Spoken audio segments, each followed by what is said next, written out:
Welcome back, everyone. In this episode, I am joined by former Major League Baseball first baseman Jordan Brown to talk about professional baseball life and what it's like for former pro athletes to live on the outside after their sports careers finish. Thank you, everyone, once again for liking, subscribing, and sharing these videos. Feel free to comment. I always love reading what you guys have to say. And now on with the show.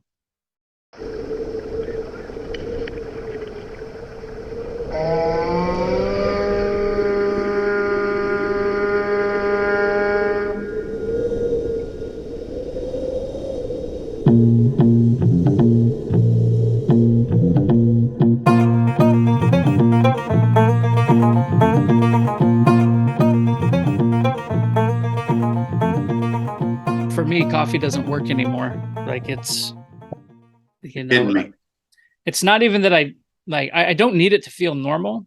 I just, there's a switch. It's like you've got your control board and every switch is lit except one. It's like, I need the coffee. I need the coffee to get that switch lit. And now I don't know, there's a broken fuse or something. Either You that don't, or I you, need to get really jacked up. do you not have coffee anymore? No, I have it. I have it out of habit. Really, it's for the initial snort for the as it's brewing, right? And you get the coffee brewing and you get the first sip and I think the first half cup, and then it's all downhill after that, right? Like Yeah, uh, I get it. the aroma, the anticipation, uh, something But big is coming. first thing I do is I press that button, feel real good about it. And then if I have leftovers, like I had meetings in the morning and came back, and I had leftovers, just heated it up. Yeah, right. Like, what do you do? Do I make a fresh pot, which I should, or do I just say, you know what? There's still some antioxidants in that coffee. Let me pound it real quick and warm it up. Now you're talking. Health and well-being. Um, you got meetings, so that means you've shifted, right? We're coming on a decade almost since you were in Miami. Yeah, and I sold out, and I work in healthcare. So Everyone, everyone has stuff in their job, even when I played baseball that I didn't want to do. It's not all peachy and rosy. yeah, You don't have there. The whole point is, no matter what you do, there's going to be awesome things about it, and there's going to be things that aren't your favorite. You know? I think that's kind of why I wanted to talk to you too, because so many of us, who grow up watching sports, playing sports, we dream big, we idolize, the guys who make it to the show, to pro sports, and you've gotten to play. You were on the Cleveland Indians and the Miami Marlins, in addition to some other the Las Piratas. Or did you play for in Mexico, or you just signed to them? That was towards the end of my career. I think the last year, I got released the last day of like the last week of spring training. No one's really signing new players at that point, so I had to stay sharp. And then that opportunity presented itself, and very, very different way of living. And in terms of baseball schedules, I mean, there's guys puffing heaters in the dugout. Like it was the weirdest thing on the planet to have to go through that. I think I was 29, 28 when I did that. And I remember coming back being like, I'm done. If I can't, play affiliated ball and play every day, then why am I doing this? That Yeah. was like 10 years. That was kind of when I made that decision. Yeah, there's a tipping point, right? And I think, it's not all rosy, as you said. There's pros and cons, there's ups and downs. And what we see, we kind of fill in the rest, maybe with fantasy, I think. Like the real fantasy sports is imagining the life of the player when the game's not going on, right?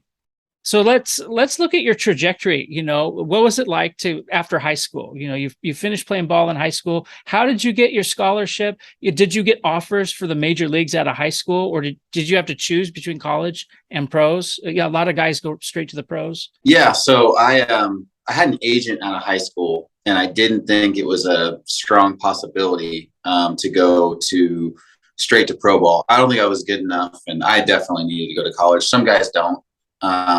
whereas I did. I knew that if I didn't get drafted in the top 5 rounds, and my agent relayed that to all the pro scouts, that I wasn't going to sign. So it's a waste of a draft pick. So at the same time that was going on, I was excited for college, and I had a lot of different opportunities to go play college baseball. And I landed obviously at the University of Arizona, and I did all my, unofficial visits and official visits. You only get 5. Okay. Where they're allowed to wine and dine you in and just show you everything. So you got to choose wisely. And so my last one was Arizona, and that was the one I chose. And it was funny because after every single place I went to Arkansas. I went to where did I go? Oh, University of Arkansas. Went to Arizona State, Arizona, Loyola Marymount, and Cal. Was that official? I don't remember if that was official or not, because you're only allowed 5 official ones. Right. And after every single I left, I was like, I want to commit here. Because it was always so much fun, and you could see yourself doing it. But the reason why I stayed at the University of Arizona was my dad told me about the coach, Andy Lopez, who's now in the Hall of Fame.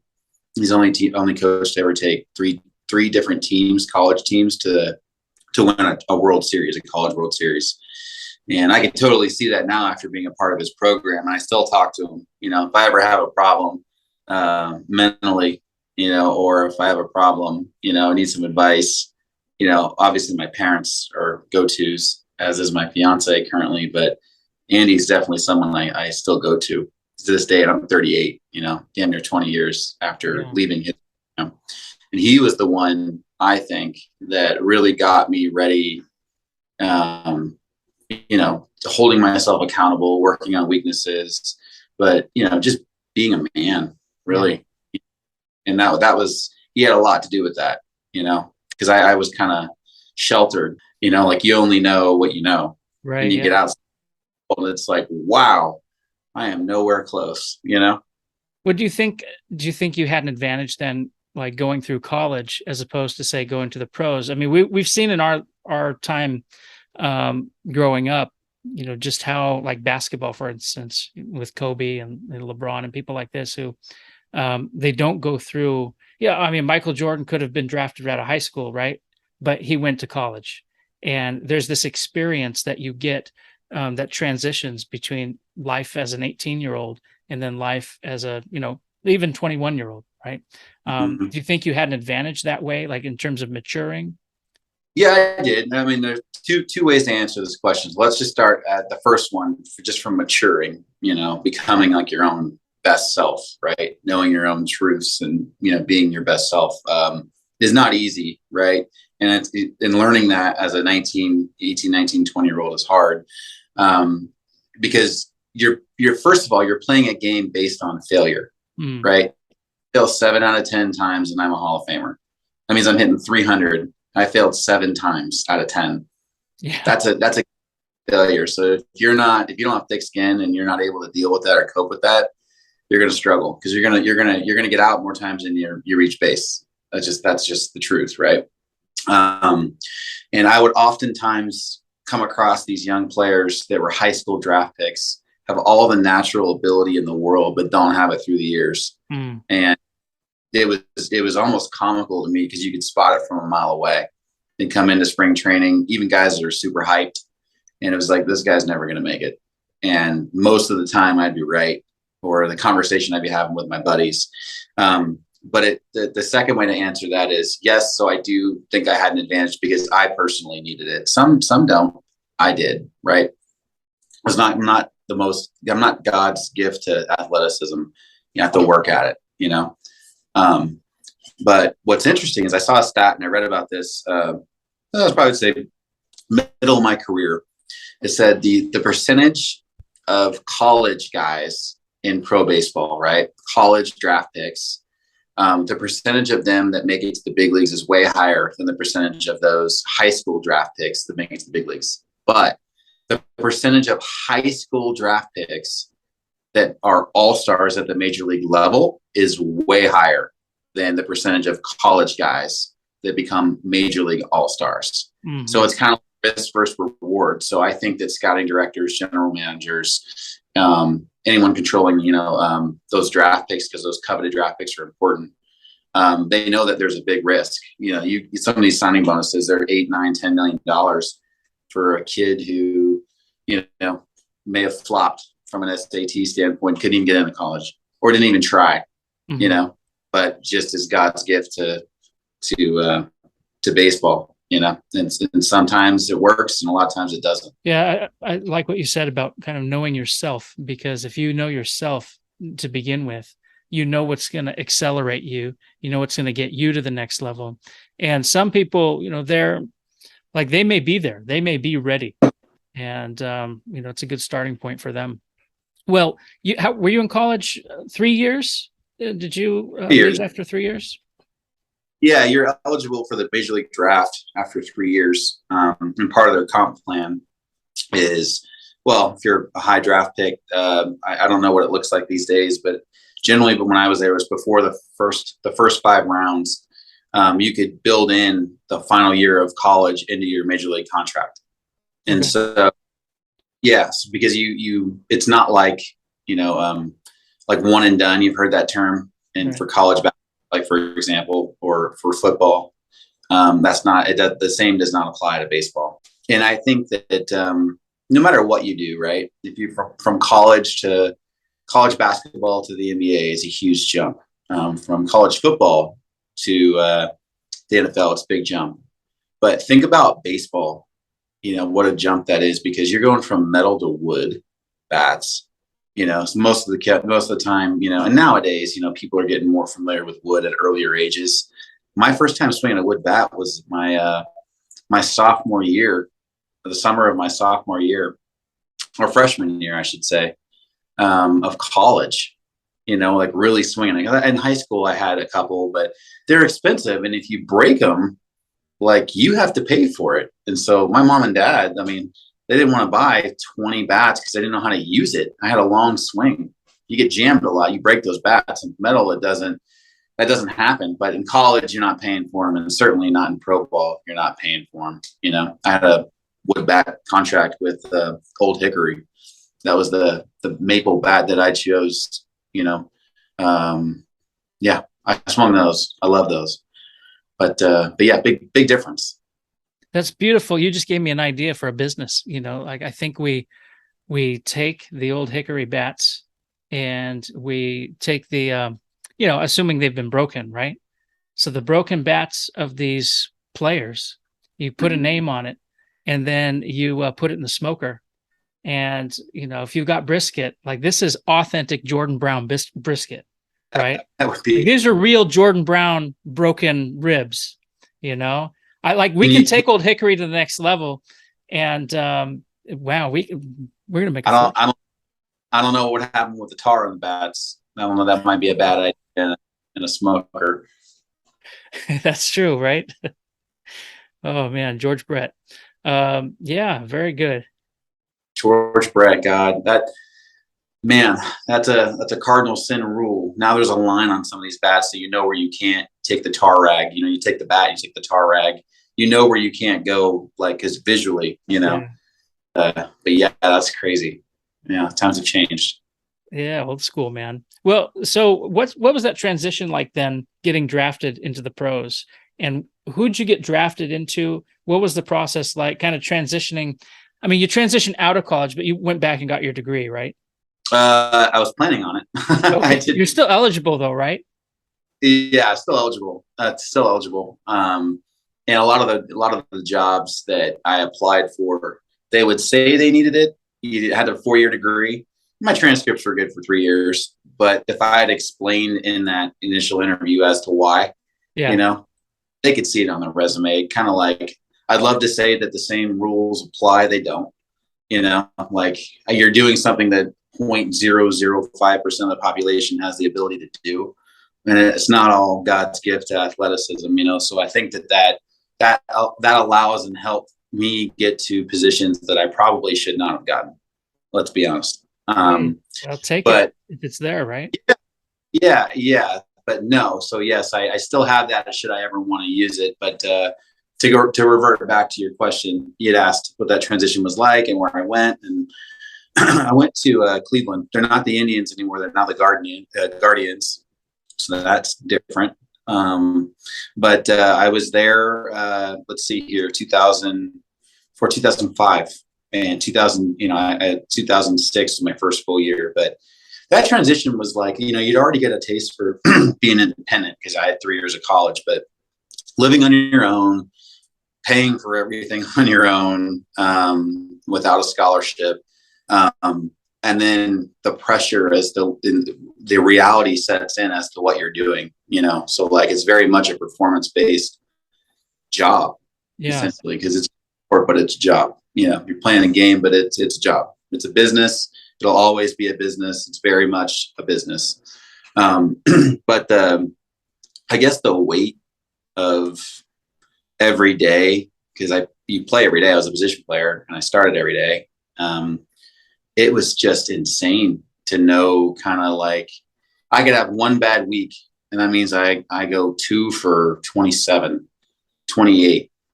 Add that to 500 at bats. That small increment of a bad week can kill you. The competition. I mean, I was facing the best of the best. Even if you go to low level minor league baseball, there's a lot of talent and a lot of ability there, even for guys that never even get out of A ball. So it was a big, and honestly, I got very lucky, because I started my first year of my career horribly. I mean, it could not have gone worse. And I had like a make or break moment with somebody that was super important to me that helped me out and completely changed the way I do things. It was my swing. It was not working. I had a long swing in college that worked with a metal bat. It did not work. And there's scouting reports. So every, midway, as there was only 10 teams in the Carolina League. Most people don't know that. There's 3 levels of high A baseball. There's only 32 teams. So, you play the same teams. They know how to beat you, and then not only do they know how to beat you, but the pitchers are good enough to put it where they want to, like, whereas in college, that's not always the case. You face someone really good, but they still have to throw it over that plate. No matter how good they are, they got to throw it over that plate somewhere, Right. Not perfect as even the best pitchers. They make huge mistakes, but that transition was a huge challenge for sure. I was terrible my first year. Are you living on the road most of the time? Like, do you live out of hotels? Are you able to kind of, if you're in minor league ball, you're probably getting moved around from different minor league teams. I mean, how long do you stay in one league, in single A, double A, triple A? Like, I guess it varies for every player, right? Yeah, it does. It varies for every player and it varies for every organization. When I was in Cleveland, very rarely would a young player, they want you to finish a year in a league. They don't really bump you up too often unless you're on a fast track as a pitcher or a hitter, but it didn't really happen that often. If you did well, sometimes even if you didn't even do well, you move up, but to the next year. But if you did really well, you're going to be there the next year. So like my first year in high A, well, actually, let me revert. You asked about like the living situation. So you have leased apartments, or you can go in on a leased home, but the teams will help you set that up because they have operational support. But if you do a leased home, typically it's a 6-month lease or a 5. Like, it's hard because you're playing from, let's see, you have April, May, June, July, August, and then September. So you have 6 months. You have to get a 6-month lease and have to hope nothing happens. Because if you break a lease, you're still, so month to month apartments is typically what guys would do at home. If you're on a rehab assignment, there's hotels, for sure, because you're not going to stay in that city for a long time. And when you're on the road, obviously you stay at hotels. The other team has a hotel room block, and we stay at nice hotels. Yeah, I wondered because in LA, we lived in a complex that some of the Dodgers lived in, but I know that's if you're at that level, you're probably not like one of the Dodgers yet. You're just playing for the organization, and trying to Right. get your footing, get established. And it seems like you can't really make a home yet, right? Until Mhm. there's some stability. And it just seems like an unstable career, or at least until it's stable, right? Or even after. Yeah. Well, I mean, when you buy a home in the city you play for, you're established and you have a long-term deal. Not that that long-term deal can't get broken, because it does all the time. Again, reverts back to my other point earlier. It's a business. But if you have a long-term deal, a 5-year deal, or 4-year deal, a 6-year deal, whatever the case may be, then yeah, it makes sense to buy a home and own, some property there. But guys didn't do that. They were on year-to-year deals or new free agents.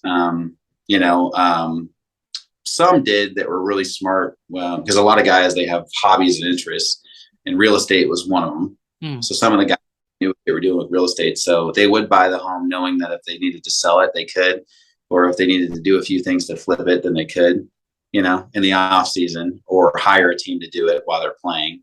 You have more capital to spend, you're going to be able to do some of those things that the average person cannot.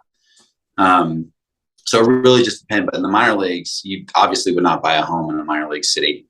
No one's like, I'm going to stay here at this level for 4 years. Like, that doesn't. If you're at the same minor league level for 4 years, that's not even possible, because you're released at that point. Yeah, and the cities, I guess or the locations for minor league clubs are probably more out of the way, or some of them we may have heard of, like Raleigh, Durham. You were there for a while, right? And then other places, I don't know, Well, it depends on the level. Like Bumbleton, the Alabama, or I don't know. Yeah, A-ball teams. No, you probably haven't really, not places you'd want to go for maybe Myrtle Beach you'd want to go, but there's certainly a city or two guys would look forward to. But if you're like, I'm going to go play in Aberdeen, you're like, where the hell is that? It's a Scotland, small town Carolina league, right? But you go to Double A, the cities get bigger. Like Akron is where I was. Akron was a bigger city than I, ever knew. And some of the cities that you play there, obviously, like you could go to like Binghamton, you go to like Portland, Maine, which some cities are cool. They're fun to be in, and some cities are not. But when you go to AAA, they're big cities. It's Nashville, Las Vegas, Oklahoma City. There's big cities, and the stadiums are nice. It's a noticeable step up, from the other levels. Not just in talent and ability, but you got guys in AAA right now that should be on big league rosters, and they're not. Hell, you have guys in AA that should be on big league rosters, and they're not. Hmm. Not all just based on talent and ability. What else goes into it? Well, it depends on who's in front of you. If Yeah, you got a guy million a year who's struggling, or let's just say he's on the 8th year of a 9-year deal, and he's not the same player. Well, the company, the organization that gave him that contract, they have two choices. They cut their losses and they pay him anyway, because you have to. right. It just end the deal. There's no buyout like in a deal like that. Or let's just say, for example, you're a team that sells at the market, at the midway. You're a team that's like a small market team that sells at the deadline, and that means you're trading guys that are playing well, even though your team is not very good, and you have no chance of playoffs. So like I think it's July, sometime in July or early August. July, I'm not sure. That's when the deadline is. So like if you're a team that sells your players that are really contributing, even though you're not winning, to teams that could use those players, the teams that could use those players, they then trade their top prospects, right? So Yeah. then they get to the system of the sellers, and that affects who's in the big leagues, who's not. But all of a sudden you got this loaded minor league system of really good teams that just throttle other teams. Not all those guys can be in the big leagues, because there's still people that are on guaranteed deals, and you only have 25 men on the roster. So it's like, I remember my buddies would tell me all the time, I played a premier position. I played first base, and that was my primary position. And I could also play the outfield. I went on to play the outfield later in my career, early, but that's where I ended up playing most of the time. But my buddies would be like, why, some of which who it'd be like, well, how come you're not in the big leagues and why not? Because then I was doing really well. And I'm like, you need to remember that I play a position where, so there's only 30 people in the world that play first base. I have to be one of 30. Wow. Like, Yeah. Think of that. Like, yes, there's bench players. You might have an extra guy on the bench. So let's just say one or two extra guys on the bench that could possibly fill a spot. Okay, 90. I have to be one of 90, and it's not just the United States anymore. It's the world. I have to be one of 90 to do that. And then so I'll throw it right back on them and say, so are you top 90 in your class and what you're doing? Like think about how hard that is. And then it would be like, oh yeah. Because you don't see those things. You don't think about those things as a casual fan or a friend of someone through it. It's a super competitive. I'm 20. I was 27, felt old. You got guys coming in that are 19, 20 that are just Adonises, and the game is getting so much more evolved. It's a challenge across the board to so the fact that I did it for almost 10 years. At the time, I was just like, God, I should have gotten more out of it. But then I started thinking about it like, I did it for almost 10 years.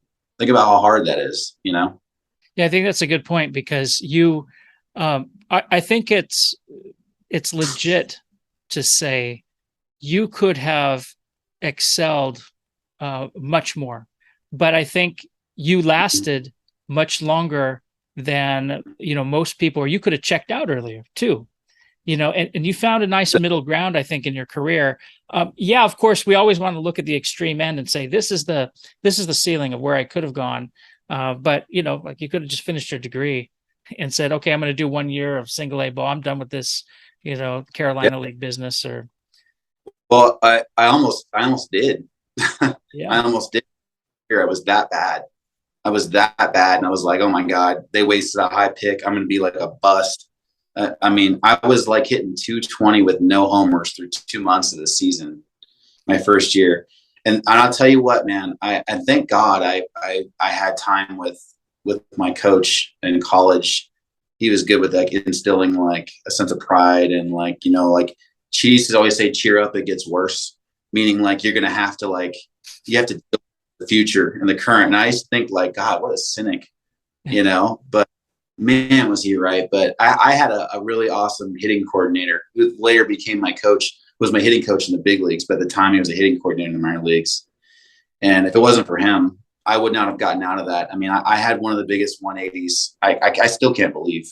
Think about what happened. I think I was hitting 220, and I had no homers. And it was 2 months into the season. So like 200 at bats. It was embarrassing. I was hitting like 8th or 9th in the lineup. They would just throw fastballs in. There's nothing I could do about it because my swing was long and I would get beat. And I didn't know why. I didn't have to deal with that in college. And I was super stressed and I was still trying to figure it out. And I thought that like extra swings after games and before games would do it, but I just had bigger blisters and I was more sore. Right. Like, I was just so counterproductive. But and not to get too technical, but he pulled me aside, gave me a couple of days off, went to the manager. He's a hitting coordinator, a rover. Every organization has them, and they're very mechanically sound. Well, some are not. His name is John Nunnally, and I can even see it on some of my baseball cards. It's the funniest thing because I remember my setup. I'd be like this, my front wrist. See this wrist right here? Yeah. And because my wrist was like out like this little bump, I would come around the baseball this way and my swing was long. And I'm like, how the hell it was right from the get go. How do I fix that? So he told me to lock this in and keep this elbow down just by locking your bottom hand in and then start hitting. So what we did is we'd work for, before everyone would get there. For a 7:00 game, people get there around 2:33, I was there like at 1 and we hit on the field for a while, but he made me get super uncomfortable first. So like I had to lock it in so much where I was like this and I'd have to come down short to the ball. I was wrapping left-handed. I was wrapping ground balls to first base and I was getting so pissed off. I felt worse. And I'm thinking like, I'm a professional here. I'm getting paid. I got paid a lot of money out of college to come do this. And now I'm hitting weak ground balls to first base every swing. I can't even hit in batting practice. And he knew what he was doing. And I don't know if he knew my personality or my makeup, or maybe he did. But he said, okay, how pissed off are you right now? I'm like, I'm livid. Like, I'm even worse. Like, why would you do this with me? And he's like, so you were like this and your front elbow's in the way. So you can't get the barrel of the bat to the ball quick enough. Now you locked it into the point where it's awfully uncomfortable to hit now. Right. So what if you got comfortable now? I'm like, oh, so I got comfortable, and I shit you not, the first pitch he threw me, I hit it like 400 feet. Wow. And he'll probably tell you the same thing. I don't know if he remembered, but he started laughing, and I finally went, whew, and I could like take a deep breath, and not that it felt perfect, but, and then we worked again for that day, then another day, then I went back in the lineup and I hit my first home run that next night. And then I ended up being the MVP of that entire league by the end of the season. So wow. The final four, yeah, I mean, I remember it. The final 4 months, I hit something like 380, and I hit like 20 homers and something like that. I have to look at the stats, but it was all because of him. You know, it was just one adjustment, and everyone always asks me that. No one sees the stats. They see final year stats. I don't know if you could look up my stats in April or May of 2006, but if you could, you'd laugh. They're terrible. They're so bad. But if you look at them at the end of the year, which everyone looks at, you're like, that was a good season, because it was. But it was awfully embarrassing. Awfully embarrassing. I really like the lesson there, because it transcends baseball. And like if you're learning languages or you're learning a foreign accent, right? My advice is always exaggerate, right? Until like to where it's a caricature almost, until you can do it comfortably, right? Mm-hmm. And so you taking this, extreme position in your swing until, you could do it comfortably, you realize, wow, now I have a new technique that it gives me, it's almost like you've added a skill, right? Well, yeah. And I've kind of taken this to, into healthcare, what I do now, that same concept. And I try to instill it with my kids because I believe in it even more so, just because to me at the time, I was at the bottom of the barrel and I literally went from worst to first. That's literal context of that meaning, and so some of that I credit to, you think about it, because, like you have to be able to deal with extreme failure. Yeah. And I did as my first year in athletics, and I'm like, oh my God, they picked the wrong guy. And I can't believe they wasted their pick. Like I felt that, but like you self-talk yourself, but I'm going to get through this. I'm going to get through this. And so for me, it's like I told you earlier, like, thank you. Like, thank God for having Andy in my life, Andy Lopez, my coach at that time in college, to help me mentally prepare for bad things. So obviously it's a credit to my folks, because they made me who I am. Right. And then you have, someone shaping your life at the right time every day, mm-hmm. For something to do. And that kind of like beautiful, arrangement of words, like, first of all, cheer up, it gets worse. And then you got to get really uncomfortable before it gets comfortable. And then that's literal. And it can also mean a lot of other things. Yeah. And so I have struggling, like sales reps, for example, now, or someone that's just not getting it. Hell, I've even talked to people that are outside of the industry or friends that are dealing with personal and professional things. It's like, okay, well, what's hindering you from doing what you're wanting to do, right? Let's figure what is that? And what are you doing to figure out what it is?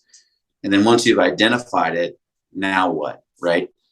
How do you fix that? How do you go back and get to a point where you are able to overcome whatever that roadblock is? I think that's a critical. Yeah, I think, it goes back to sports in general. Like sports are so valuable. I would argue that, especially throughout life and, growing up, but in the high school where sports and academics, let's say, are combined, you're kind of prepping for the real world. And sports can teach you things that you won't get in a class.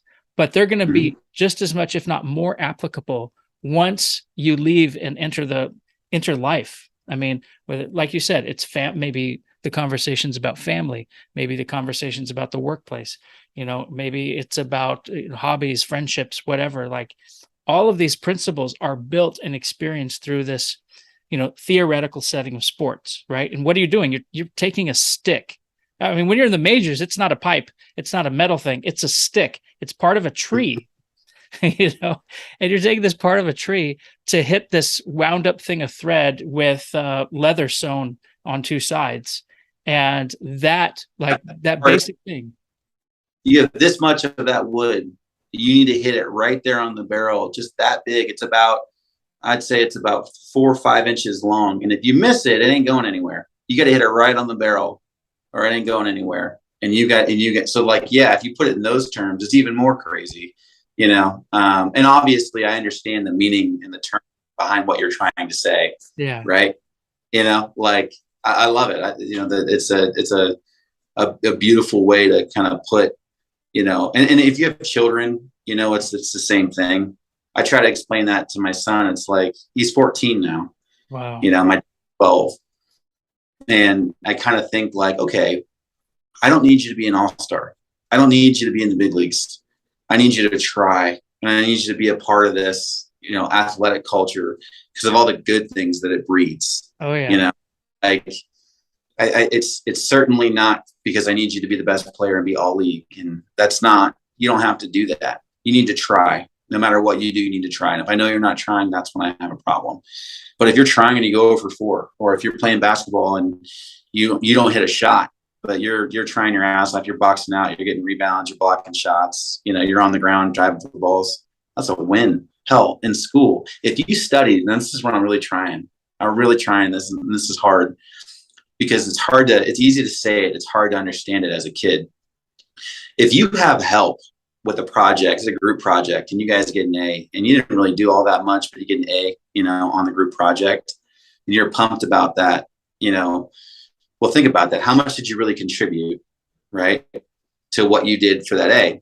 On the flip side, you get a C or a D on a test on something that you struggle with, but you tried your ass off. You studied, you tried to figure out, you asked questions. It's just not clicking for you. But you tried, you did all the everything that you needed.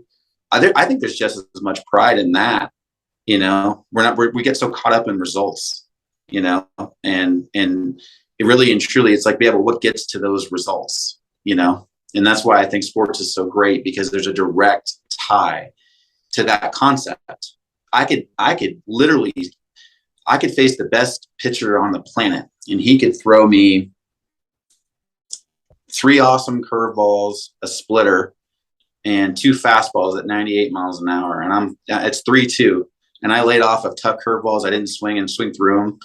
And then they throw an awesome changeup on the outer half, and I lace it. I lace it to the center fielder, and the center fielder just catches it. I did everything I was supposed to do, but the result is you're out, and that you're 0 for 1. But it's like, there's so many things you can make that tie for. And I'm trying to help my kids understand that. And it's like, I see the look on their face. It's like, Dad, stop. I know what you're trying to say, and I'm like, yeah, but do you? Yeah. Do you really, son? Do you? I would 12 and 14, so that's like the next most important thing. It's like, as your truth, and as kind of like your strengths and weaknesses, and you go through good things and bad things, professionally and personally, it's like you shape who you are, and you shape like knowing your own truth, right? Yeah. And it's like, how do I say that those life experiences to my own children, Yeah, it makes me think about what's a win. You talked about the result in school. It's a grade, right? Well, sometimes the grades you get on assignments, that's not the grade you get in the class, right? You could be pulling in B's on your essays, but the other things you've done in class, or participation, that can bump you up. Maybe you get an A-, who knows? But even then, that's like the end result. Maybe that's the score of the game, right? And not just the at bat. Okay, well, you lose a couple games, you do well. How are you doing in the season? How are you doing? Are you winning your division, right? Like maybe you don't win your division, but you get a wild card berth, right? Like there's all these different ways to measure winning. And I think that, you said it right. Like it's a result that is a standardized result that sometimes we get lost in. And that's not the key. The key is, how are you improving? How are you winning every moment so that every moment in the future is a win, right? And that may not be like the A paper initially. That may be, you know what, Dad, I finally graduated college. You know what, Dad, I got a PhD, or whatever. And it wasn't right out of school, but it was at the right time. And so we sometimes try and cram everything in one, in the cookie cutter setting, right? Like I mentioned this on a previous podcast. Like I was terrible at math because I was, a good part of it is I was very lazy when it came to math, but, and I didn't want to put in the effort to learn the way they were teaching. But after I got into things like philosophy and other topics where I thought about the world differently, I thought about rational thinking in a different way. I wasn't thinking about math, but math was so much easier for me to, because I'm thinking about the world differently now. And so I'm taking those paradigms and I'm applying it to a different field. Well, it's not too different. I mean, it's logic, right? And so whatever the case is, we may not be ready at that time. And so if you're putting out an effort and that effort then helps you transcend where you were before the effort started, like that's a type of win.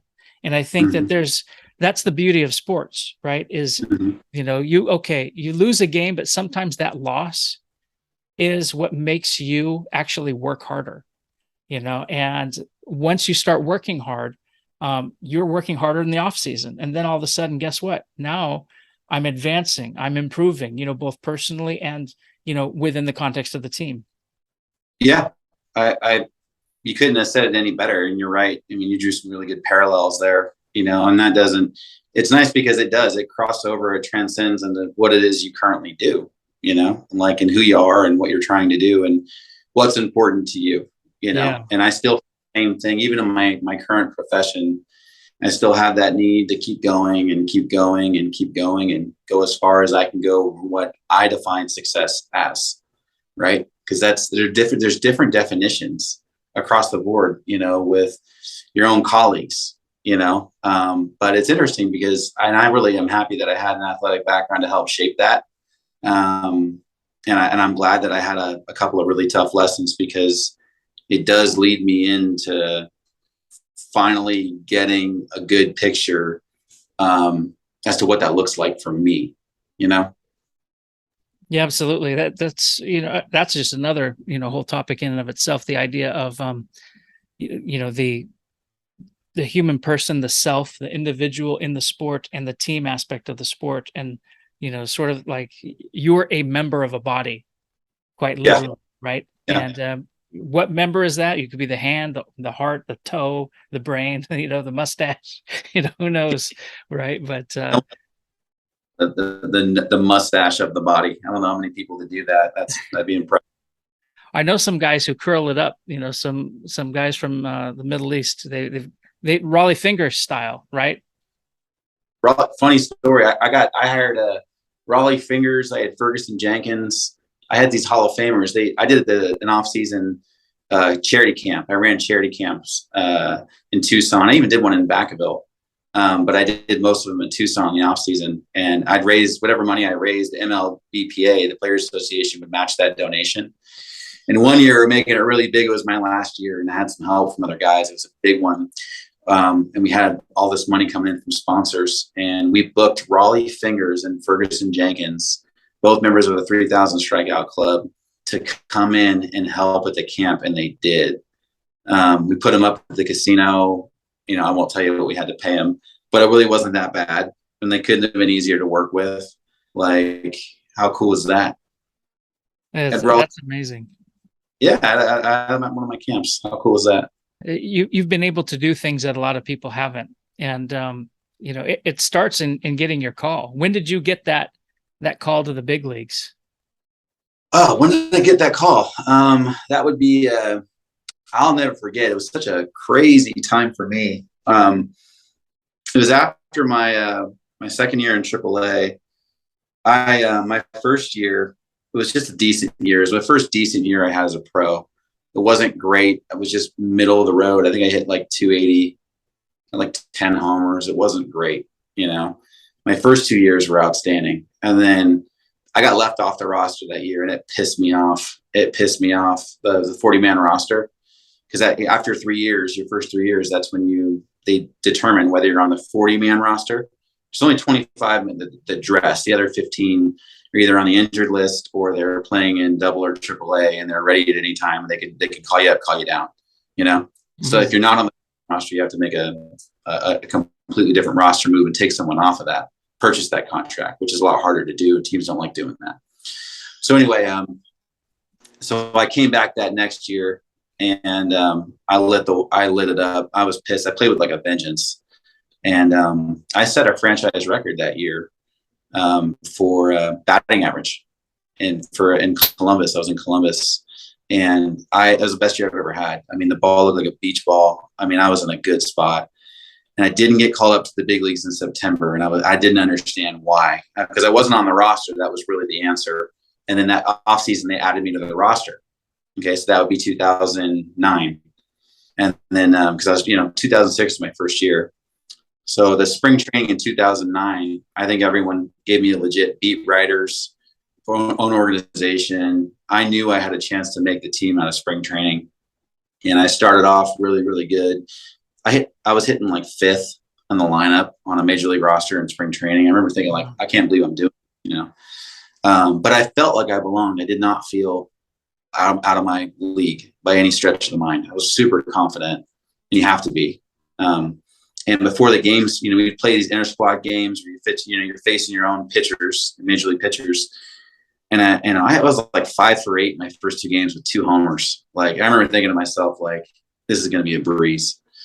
And I'll be damned if the first game I was hitting 5th in the lineup. I came to the yard and I was 5th because it was 7 in the morning whenever you get to the ballpark in spring training. Look at the lineup card for the day, because you have all your work in the beginning of the day, then you play a game. I'm pumped, right? I'm feeling real good. I tear my meniscus that same day doing outfield drills. And I could probably find interviews that day. I've never been so down or pissed because I knew I wasn't going to break camp on the major league roster. How could I? I was hurt. I needed surgery. So I had surgery. This is 2010 now. I had surgery. I don't play at all in spring training. Then I have to go to rehab. So I rehab at AAA for a month and a half. And I kind of I'd missed all the spring training. So I was trying to get back into the swing of things. I just didn't feel right.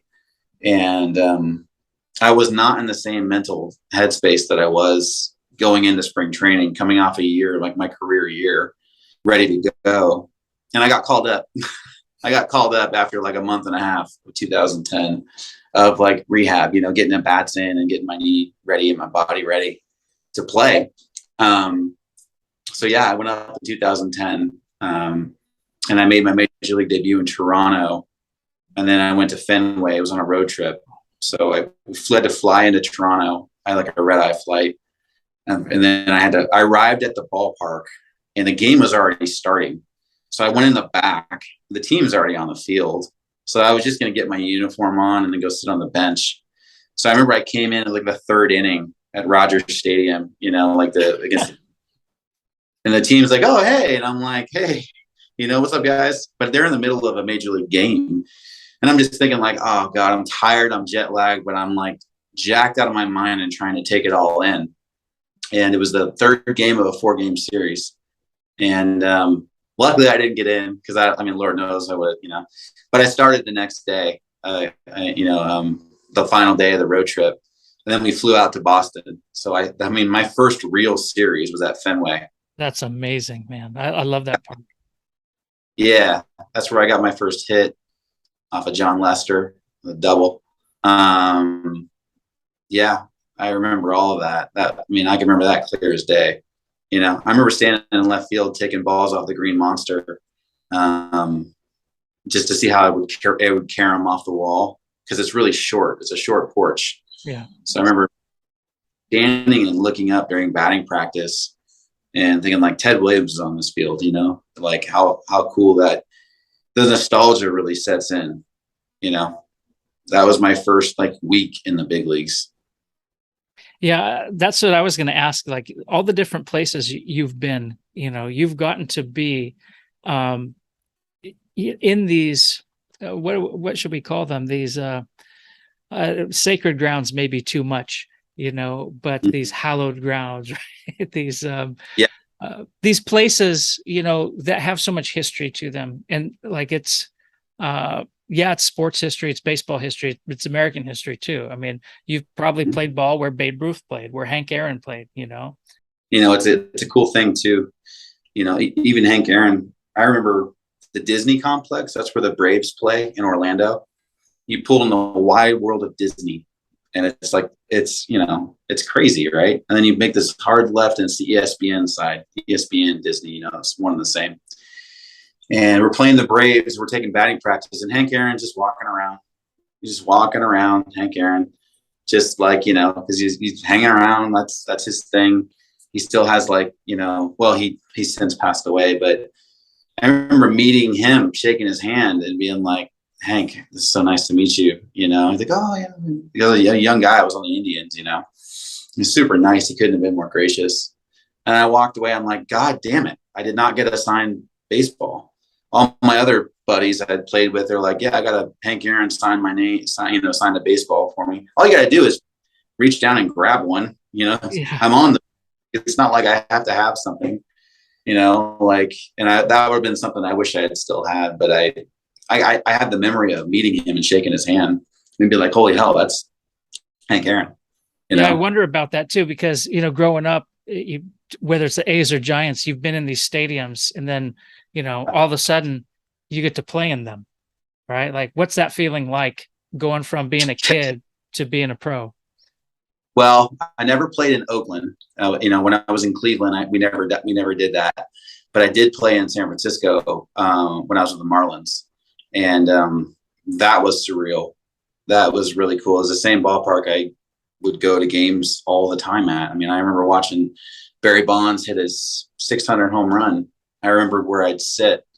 I went on the field and I looked and I could see like where we typically would get seats. Like it's crazy to be on the other end of it. Like it was just, and of course, obviously, there was a lot of people that would hit me up for tickets, some of which I would not respond to just because I talked to for years. It's like, oh yeah, now you want to, like, I don't even know. I barely even knew you then, obviously that my buddies that would hit me up for tickets, that was fun for me too, because a lot of them got to go on the field afterwards, after batting practice, and they got to say hi. And, that was cool. I like doing that. And I like playing against the Diamondbacks, because I know so many people in Arizona. It's where I live. That was fun for me too, to be able to see some people and then get them on the field, and watch them, like let them watch batting practice and meet some of the guys. And the guys couldn't have been cooler, which I love, because, everyone thinks that you just got to forget that some people, yeah, they have egos. Not all of them are crazy out of control, but even the best players in the world, you'd be surprised how gracious they are and how easy they are to be around. Tell us a little bit about what it was like to get sent, or no, let me just say it matter of factly, to get sold for cash to the Brewers. Oh. Yeah. What right, was that cool. Like? Yeah. So my tenure in Cleveland didn't end very well. I was frustrated. I felt like I didn't get the opportunity that I deserved, in terms of playing time, based on what I had done at the minor league level. I didn't get a crash course in learning at the big league level. And usually if players earn that right, they get a chance to do that. And I just, at the time, I didn't feel like I did. I kind of just demanded a trade, and they did. They got rid of me. They sent me to Milwaukee for cash, not even a live body. And so I was in Milwaukee, and at the time they were the best team in the NL. So they had Prince Fielder and Ryan Braun in left field and first base, both of my positions. So I'm thinking like, well, great. Now I'm just going to rot in AAA, here. And I did for a year. And I had a really good year in AAA. And I still I didn't make their major league roster at all that year. Um, so that was difficult. And then I signed on with Miami, and I got called up within a couple of months of the season, but yeah, you realize you're a commodity when you get traded for cash, not Yeah, an right. action that breathes. You played in Miami for a year or two. How long was that? A year. I was there for a year. And I got taken off the roster that off season. They dumped a lot of guys on the roster, and I was one of them. And then that next year, I got released in spring training, and then went to Mexico, and then was like, I'm done. And what's crazy is I made the move to retire, and I could still play. I just was like, I'm so tired of bouncing around. And I don't really have any guaranteed big league deals yet, and I'm damn near 30. Yeah. Is it time for me to cut bait? And could I? And I explored that offseason what I could possibly do, and I talked to a lot of good people, and I felt like I'm ready for a normal life where I have a weekend, where my body can take a break. Lord knows what kind of punishment my own body's taken. My knees, my back, everything. So it was, a decision I didn't take lightly, but ultimately I made that decision just to say, I'm going to hang them up. Got it out there. Yeah, it's all that stuff that goes into, the process that we don't see. We get to see the games if we're lucky, and fill in the blanks on our own. Mexico wasn't the only place you got to travel, though. I mean, you got to have some fun down in Venezuela, if I'm not mistaken, right? You're right. Now, here's the thing, though. So Mexico was during their Major League Baseball season, because I couldn't find a Major League Baseball roster to play on. And so a lot of guys will go overseas, and the money's really good, so there's that. So it's like, I'll sacrifice, being uncomfortable to go, to stay in shape and get ready, But Venezuela, that's different. That's winter baseball. And, obviously the Major League Baseball is full of Latin players, Venezuelan, Dominican, and it's because that's their sport, and they're really good. Pitchers throw hard, a ton of movement. Hitters are incredible. Major League rosters are littered with Venezuelan and Dominican players, right? And so what they do is they play winter baseball. So a lot of them will take a month off after the season, and then they'll go play for their hometowns in winter baseball for a couple of months. That's how they stay ready and in game shape and get live at bats.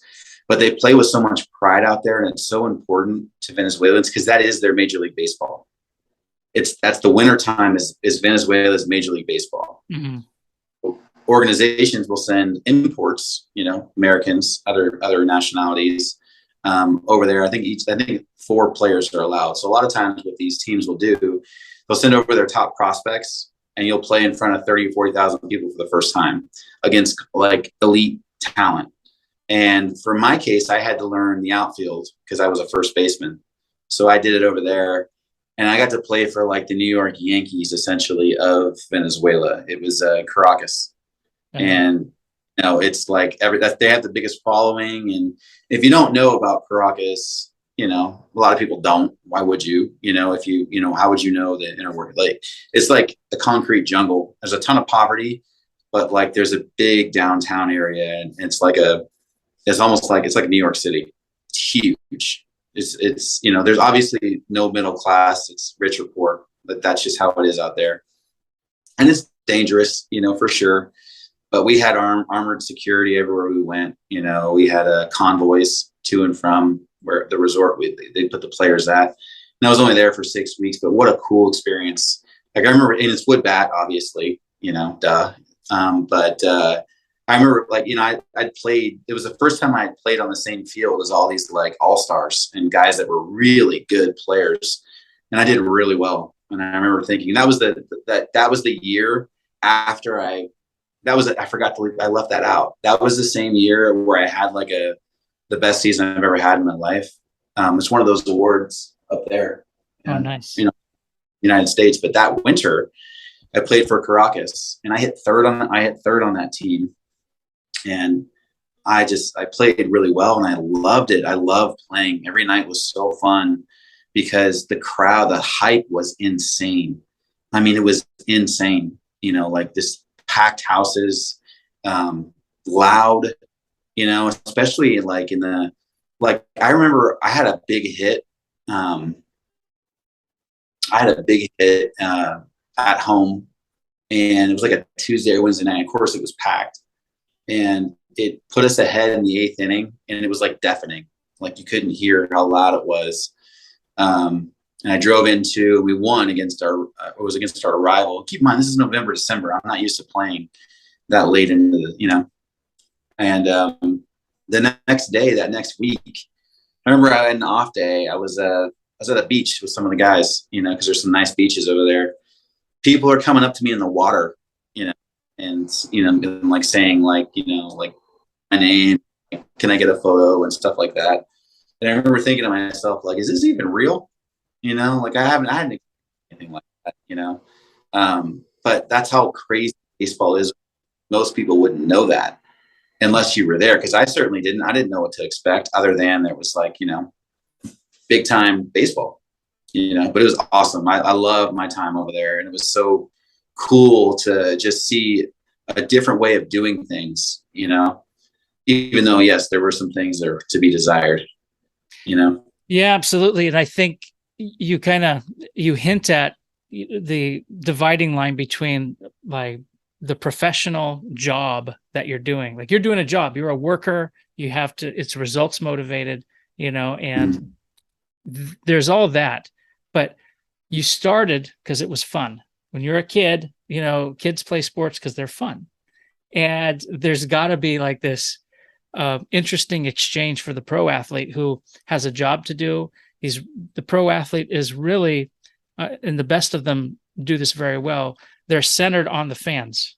And they know that what they're doing is they're creating a product to be consumed by the fans. And so, both on the field and off the field, or on the court and off the court, they have that awareness. Yet that product you make for the fans should be fun. And so maybe, like sometimes we're hard and a struggle and you're like, this is a grind, this is a job. And other times you can live in a moment that few get to experience. Mm-hmm. That's true. That's true. And it's easier to appreciate now. I think I was just so mad afterwards and so frustrated at, I just felt like I could have gotten so much more. It took time for me to reflect in a positive light. For a while there, I wouldn't even talk about it, and it's kind of like an afterthought now, which is weird to say because it was such a big part of my life. And, like it's interesting for me because, my current profession, for example, I don't lead with what I used to do, but I like getting to know people and them getting to know me, in not in a superficial way. Mm-hmm. And then find out 2 years in or 3 years down the road, they're like, you didn't tell me. And I'm like, I didn't think I had to, I don't, it was an awesome part of my life. And I'm so happy that I got a chance to do it. And I can reflect really positively on my experiences. And a lot of times it'll make me smile, but it doesn't define who you are as a person. It right. Just doesn't, it's a part of your life. And there was wonderful lessons, but for a long time there, I would let it define who I am, Yeah, absolutely. And I think, that's some of the things I was going to ask you to reflect back on, if you, and you can still answer this too, but is there anything you would have done different along the way? And I think a lot of people, especially, in sports like football, I mean, I guess it's all sports. I tend to be more connected to football, but it defines your identity for so long that when it stops, it's like, who am I?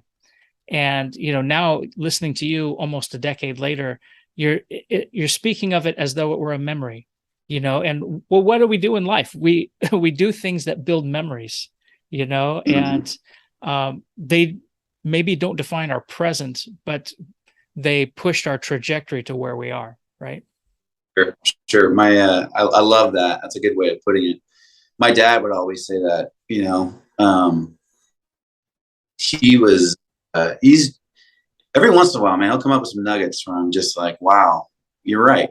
And I still use this. It's so simple. He'd be like, life's full of like, how many good memories can you put right up here? And maybe that's not exactly how he's like word for word verbatim what he said, but he's said that to me many, many times. And I really needed that. When everything went down with my brother, Yeah. um, he was really, really good with that. Cause like I lost a brother, he lost a son, Mm-hmm. you know?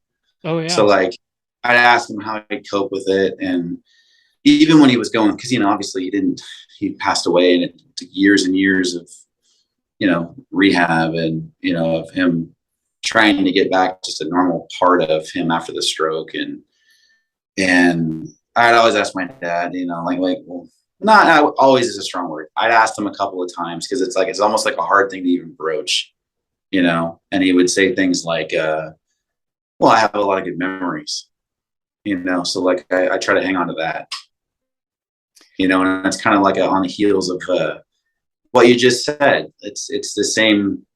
Yeah. So my dad I'd ask him and he would reflect back on those memories. And when you were just saying, you were talking about like building a life full of memories. That's what I thought of, like when my dad would say stuff like that, because that helped me cope with my brother. And that definitely helped me with, dealing with the loss. Cause again, you could say it's the loss. It's not the same type of loss because obviously losing your only sibling is awful. And I wouldn't wish that on anyone, but the loss of losing a big part of you and moving on.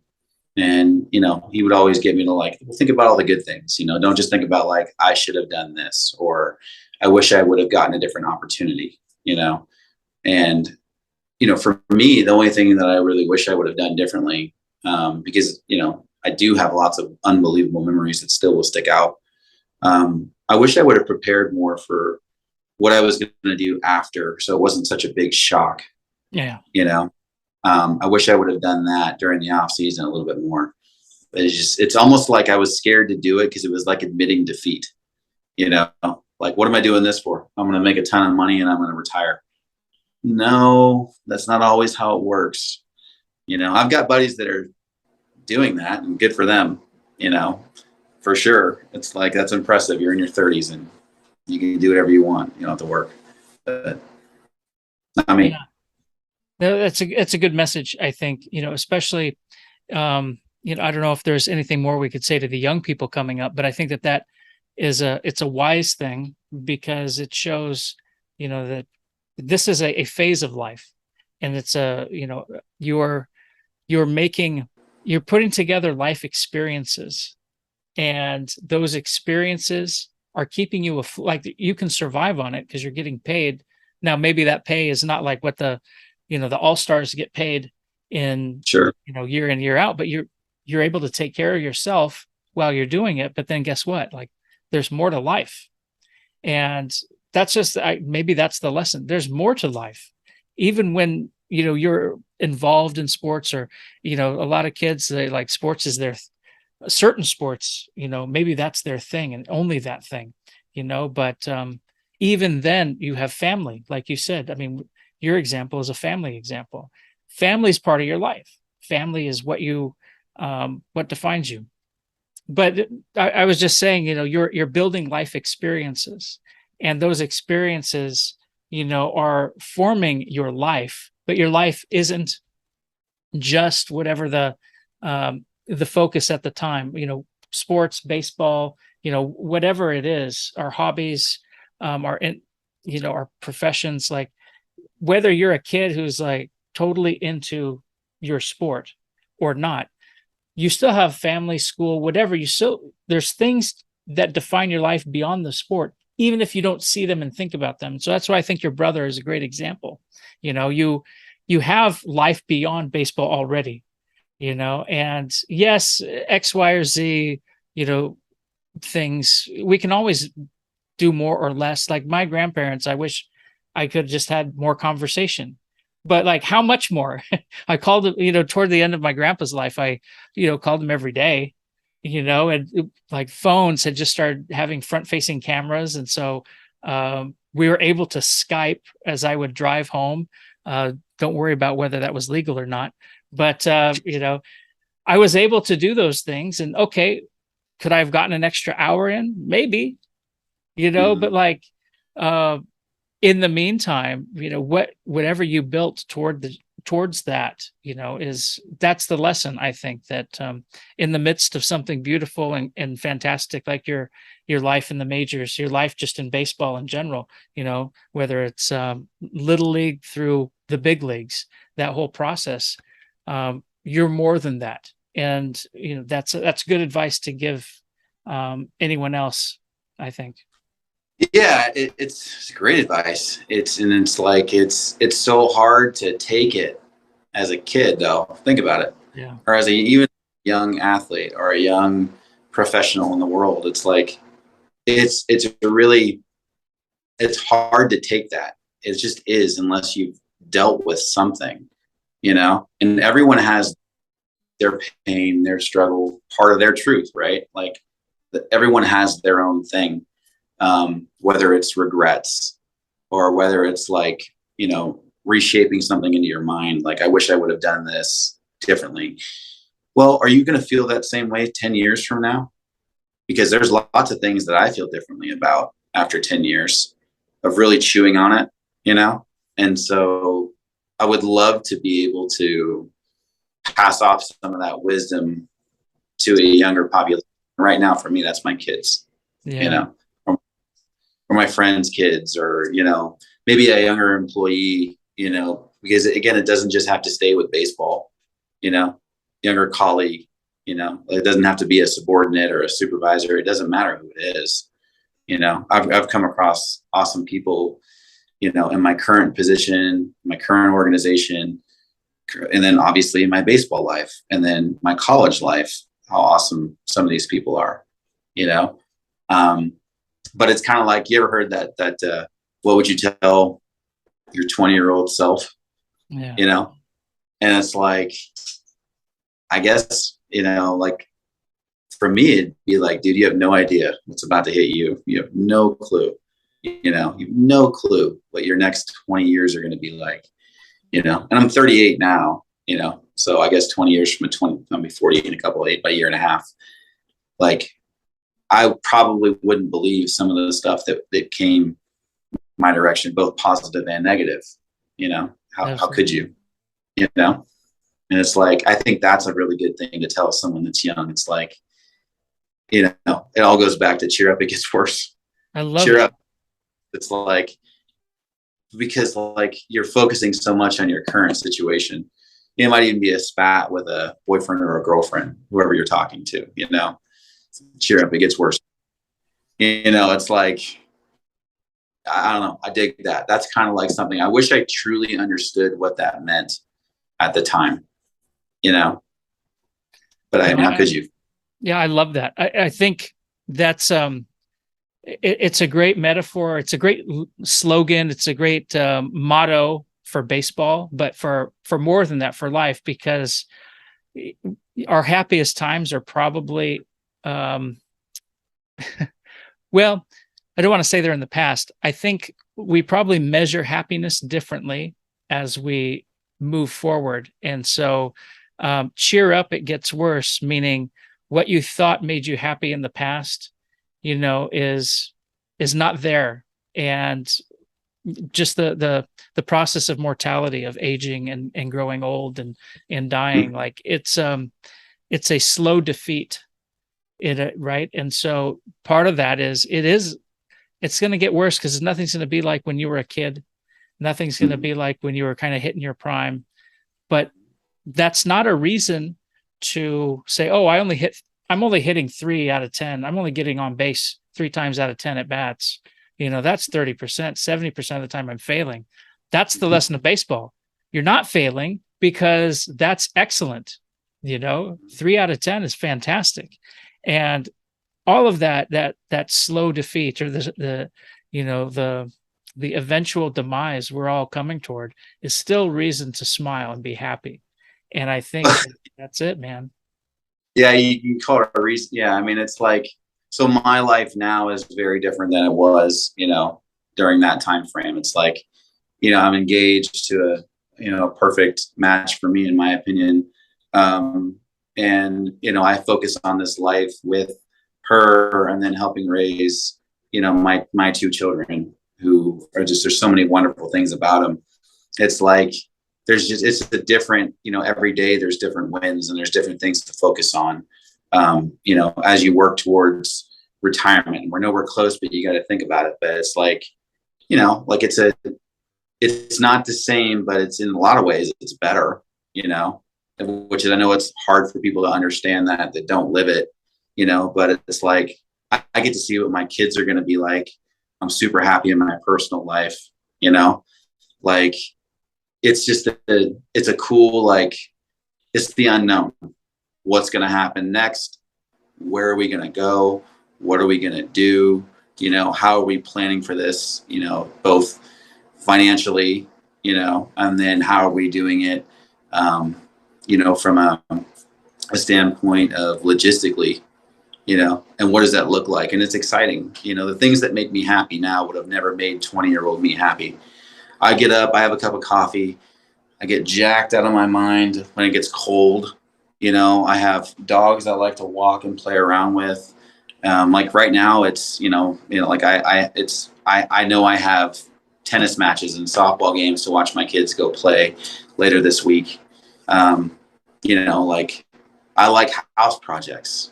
Like I care about plants outside. Not as much as my fiance does. I'll never tell her Or your that. dad.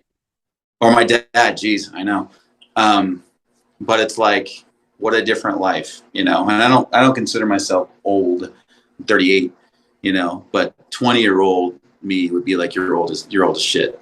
You're old as balls. Like, what do you know? Like, it's the same thing. It's not going to change. And I guarantee you in another 20 years, things that'll be more important to me, when I'm almost 60 than they are now, obviously too. So it's kind of a cool thing just to accept it, live it day by day, and more importantly, use the things that, you learn, let them fire you, let them feel your fire, and then learn from them. You keep making the same mistake over and over again. That's on you, but you make one mistake, learn from it. It's like, thank God for that mistake, and that can mean so many different things in so many different ways, again, both personally and professionally. Awesome, Jordan. Thank you so much for, coming today. I really appreciate it. I feel like I could talk for another couple hours, but I'll cut it down here, and well, I don't have a good tagline to end the damn show. So, if there's anything lastly that you'd like to plug, or, you just want to send us off, sounds good to me.